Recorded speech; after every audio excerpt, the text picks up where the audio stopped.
সুধী ভক্তবৃন্দগণ, আজ 30 এপ্রিল 2025 বুধবার চন্দন যাত্রা। সবাই নিজেদের ঠাকুরকে ভগবানকে চন্দন লাগাইবেন অবশ্যই। বৎসরের মধ্যে এই একটি উত্তম দিন। আজকে থেকে 21 দিন পর্যন্ত ঠাকুরের গায়ে চন্দন ব্যবহার করবেন। আমরা আমাদের ঠাকুরের গায়ে চন্দন লাগানো হয়েছে, চন্দন দিয়ে শৃঙ্গার করানো হয়েছে। দেখুন, এই অক্ষয় তৃতীয়া আজকের এই দিবসে পড়েছে। আমাদের সেবিত বিগ্রহ দর্শন করুন, শ্রী গোবিন্দ দেবকে কীভাবে আমরা চন্দন পরিয়েছি। এই দিবসে যে কোনো শুভ কাজ করবেন সেটাই অক্ষয় অভয় অমর হয়ে থাকবে। তাই চন্দন যাত্রা, অক্ষয় তৃতীয়া, পরশুরাম জয়ন্তী এত ভিন্ন আজকের এই দিবসে 20টা শুভ কর্ম হয়েছে। মা গঙ্গা মধ্যে অবতীর্ণ হয়েছে, পরশুরাম জয়ন্তী হয়েছে।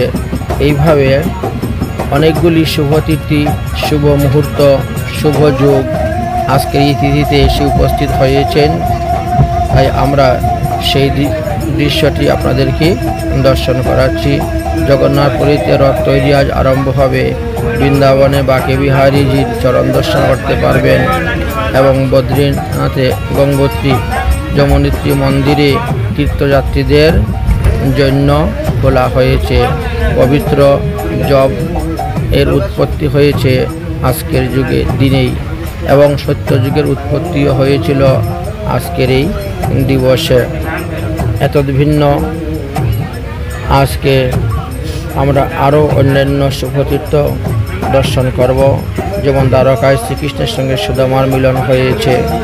ব্যাসদেব মহাভারত রচনা করেছিলেন আজকের দিবসে। পরশুরাম আজকের দিবসে অবতীর্ণ হয়েছিলেন।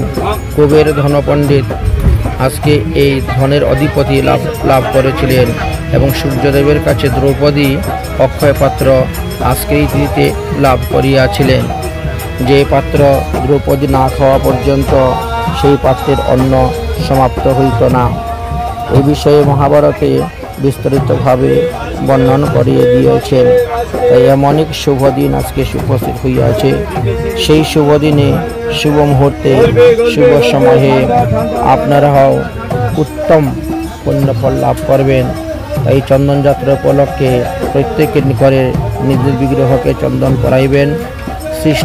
ব্রহ্মা সৃষ্টিকার্য রচনা আজকে থেকেই করেছিলেন।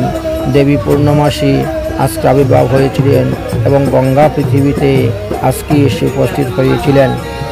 এই মৃত্যুলোকে ভগীরথ মা গঙ্গাকে আজকের তিথিতে এনেছিলেন। তাই অক্ষয় তৃতীয়ায় গুরুত্বপূর্ণ বিশেষ মাহাত্ম্যের কথা আপনাদের নিকটে বর্ণন করিতেছি। আজকের এই অক্ষয় তৃতীয়া দিবস অতি শুভ দিবস এবং এই দিবসে প্রত্যেকেরই কর্তব্য ঠাকুরকে চন্দন পরানো। আমরা আমাদের সেবিত বিগ্রহকে চন্দন পরিয়েছি। তাই অক্ষয় তৃতীয়া দিন অতি পবিত্র দিন, উত্তম দিন। এমন শুভ দিন বৎসরের মধ্যে একবারই আসে। তাই আপনাদের কাছেও আমাদের বিনীত প্রার্থনা, অনুরোধ, প্রত্যেকে নিজ নিজ শ্রী বিগ্রহকে চন্দন করাইবেন। গোপাল, গিরিধারী, শালগ্রাম শিলা বা রাধা গোবিন্দ, যার যে ইষ্ট দেবতা আছেন, এইভাবে চন্দন যাত্রার দিবসে চন্দন পরানোর বিশেষ মহিমার কথা বর্ণন করে গিয়েছেন। শ্রীধাম বৃন্দাবন, নবদ্বীপ, নীলাচল আদি সমস্ত ধামেই প্রত্যেকের নিজ নিজ শ্রী বিগ্রহকে সবাই চন্দন পরাচ্ছেন। আমরাও এই অক্ষয় তৃতীয়াতে সবার জন্য শুভপ্রীতি কামনা করি। সবাই ভালো থাকুন, সুস্থ থাকুন। অক্ষয় তৃতীয়া উপলক্ষে আপনারা সবাই উত্তম ফল লাভ করুন। অক্ষয় হোক সকালের স্বপ্ন, অক্ষয় হোক প্রতিটি জীবন। জয় অক্ষয় তৃতীয়ার জয়। অক্ষয় তৃতীয়া ভগবান পরশুরাম আবির্ভাব হয়েছেন। অক্ষয় তৃতীয়াতেই মা গঙ্গা পৃথিবীতে অবতীর্ণ হয়েছেন। অক্ষয় তৃতীয়াতেই দেবী পূর্ণমাসী দেবী আবির্ভাব হয়েছিলেন। সেই অক্ষয় তৃতীয়াতে সত্যযুগের সূচনা হয়েছিল, একথা জানা যায়। মতান্তরে কেউ কেউ বলেন ত্রেতা যুগের সূচনা হয়েছিল। এই দিবসেই কুবেরকে স্বর্গের কোষাধ্যক্ষ করা হয়েছিল অক্ষয় তৃতীয়া দিনে ভগবান জগন্নাথের রথ নির্মাণের কাজ শুরু হয়। আর এই দিবসেই সুদামা দ্বারকায় গিয়ে তার শৈশবের বন্ধু শ্রীকৃষ্ণের সাথে দেখা করতে গিয়েছিলেন। অর্থাৎ শ্রীকৃষ্ণ সুদামার মিলন হয়েছিল আজকের এই অক্ষয় তৃতীয়া শুভ দিবসে।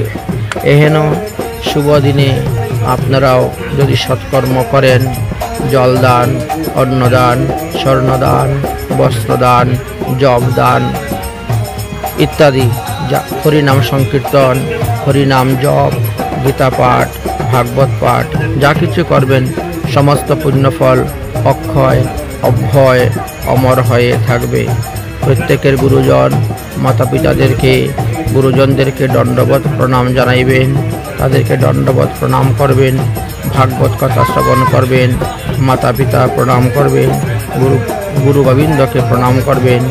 গুরুদেব, শ্রী গুরুদেব, পরম গুরুদেব, পরাৎপর গুরুদেব, পরমেষ্ঠী গুরুদেব সকলকেই দণ্ডবত প্রণাম জ্ঞাপন করবেন আজকের এই শুভ দিনে, শুভ তিথিতে, শুভ মুহূর্তে। কারণ আজকের দিবসের যে পুণ্যফল, সেই পুণ্যফল আপনার জীবনে অক্ষয় অভয় অমর হয়ে থাকবে। সাক্ষাৎ না হলেও মানসিকভাবেও আপনি প্রণাম করতে পারেন। আজকে স্নান করবেন মাধবে মেষে ভানু মুরারি মধুসূদনম প্রাতঃস্নানং মে নাতম চতুর্থ ফলদুর্ভব গঙ্গে চ যমুনাশ্চিব গোদাবরী সরস্বতী নর্মদে সিন্ধু কাবেরী জলে অস্মিন সন্নিধিং কুরু কুরুক্ষেত্র গয়া গঙ্গা প্রবাস পুষ্করিণী চ পাবনৈক্য সরো শ্রীমৎ তথা মানস জাহ্নবী যমুনা সমকুণ্ডশ্চ অধা কুণ্ডশ্চ তথৈব চ তীর্থানি এতানি পুণ্যান স্নানকালে ভবন্তিহ।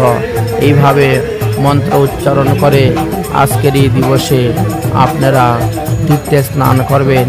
যদি তীর্থের আশেপাশে না থাকেন, তীর্থের জল একটি বালতিতে অল্প করে দিবেন, দিয়ে সেই জলে স্নান করবেন এবং এইভাবে তীর্থকে আহ্বান করিয়া আপনারা যদি স্নান করেন তাহলে তীর্থ স্নানের ফল লাভ করতে পারবেন, গঙ্গা স্নানের ফল লাভ করতে পারবেন। এই জন্যই আজকের এই বিশেষ তিথিতে বিশেষ স্নানের মাহাত্ম্যের কথা বলছেন। 1 কোটিবার গঙ্গা স্নান করলে যেই ফল পাওয়া যায়, আজকের এই দিবসে গঙ্গা আদি তীর্থে স্নান করলে সেই রকমভাবেই 1 কোটিবার স্নানের ফল লাভ করা যায়। এই মন্ত্র উচ্চারণ করে যদি স্নান করেন তাহলে আপনারা আরও অতি উত্তম ফল লাভ করতে পারবেন। এই জন্যই আপনাদের কাছে আমরা তুলে ধরেছি এই মন্ত্রগুলা। সম্পূর্ণ মন্ত্র বলতে না পারলেও অন্তত পক্ষে যতটা পারেন ততটা বলুন। কুরুক্ষেত্র গয়া গঙ্গা প্রবাস পুষ্করিণী চ পাবনৈক্য সরোসীম তথা মানস জাহ্নবী যমুনা সমকুণ্ডস্থা কুণ্ডং তথৈব চ তীর্থানি এতানি পুণ্যং স্নানকালে ভবন্তিহ। যে যতটুক পারেন আমার স্ক্রিনে দেওয়া আছে সেটাকে দেখে নেবেন এবং আপনারা একটা কাগজে লিখে নেবেন। নিয়ে এই মন্ত্র উচ্চারণ করে করে আপনি স্নান করলে রাধাকুণ্ড, শ্যামকুণ্ড, মানসী গঙ্গা, গয়া, কুরুক্ষেত্র, পুষ্কর আদি সমস্ত তীর্থে স্নান করার ফল লাভ করতে পারবেন। বাহ্যিকভাবে স্নান করুন আর মানসিকভাবে স্নান করুন, সর্বস্নানেরই যথার্থ ফল লাভ করা যায়। এই বৈশাখ মাসে প্রতিদিন ব্রহ্ম মুহূর্তে স্নান করা ভালো। স্নানের সময় বলবেন মাধবে মেষগে ভানৌ মুরারি মধুসূদনম প্রাতঃ স্নানেন মে নাথ যথোত্তম ফলদুর্ভব। আর না হলে আবার বলতে পারেন গঙ্গে চ যমুনাশ্চিব গোদাবরী সরস্বতী নর্মদে সিন্ধু কাবেরী জলে অস্মিন সন্নিধিং কুরু। এইভাবে বলেও আপনারা স্নান করতে পারেন, এতে বহু পুণ্যফল লাভ করতে পারবেন। আজকের এই দিবসে স্নানের এমনই মাহাত্ম্যের কথা বর্ণন করে গিয়েছেন। যারা অসুস্থ আছেন তারা মন্ত্র স্নান করতে পারেন। হাতের মধ্যে জল নিয়ে এই মন্ত্র উচ্চারণ করে গায়ের মধ্যে ছিটা দিবেন, ভিজা কাপড় দিয়ে গা মুছে নেবেন, তাতেও আপনি এই উত্তম ফল লাভ করতে পারবেন। তাদের সঙ্গে তিলক ধারণ করবেন, মালা তিলক ধারণ করে গীতা পাঠ, ভাগবত পাঠ করবেন। সমর্থ না হলে শ্রবণ করবেন। পঠন, পাঠন, স্মরণ এই সবগুলোই আজকের এই দিবসে অক্ষয় অব্যয় অমর হয়ে থাকবে। তাই এই পুণ্য দিবসে, পুণ্য লগ্নে, পুণ্য মুহূর্তে আপনাদের সামনে তুলে ধরেছি এই মন্ত্রগুলা। যদি আপনারা সংকল্প মন্ত্র পাঠ করতে সমর্থ হন আরও ভালো, এবং সংকল্প মন্ত্র পাঠ করার সময় তৎসঙ্গে আপনারা বলবেন, ওম ইদম ব্রতম ময়া দেবম গৃহীতম পুরুষস্তবঃ নির্বিঘ্নেন সিদ্ধিমাপ্নুয়াতে তং প্রসাদাৎ জনার্দন। ওম গৃহীতে अस्मिन् व्रते देव यथा पूर्ण तयोश्रीते संगत भवन्तु ते सर्वं तत्प्रसादात् কৃপাময়। এইভাবে মন্ত্র উচ্চারণ করে স্নান করবেন।